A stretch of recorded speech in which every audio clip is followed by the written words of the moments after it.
In today's video, I am going to show you how to recover your disabled Instagram account. Therefore, without wasting any of your time, let's jump to the video. So if due to some reasons your Instagram account was disabled and now you want to recover it, then what you have to do is to open your internet browser, and in the search bar you need to type disabled Instagram account recovery and click on search. Now click on this first option, disabled Instagram account. Scroll down and below this was this helpful tab, select no and then click on other. Okay, now in this box you need to briefly state the issue that you are facing.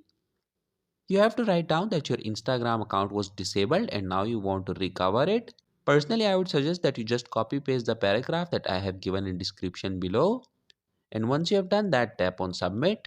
And after you click on submit, within the next 24 hours, your permanently disabled Instagram account will be recovered. So that was it for this video and I'll see you guys in the next one. Peace out.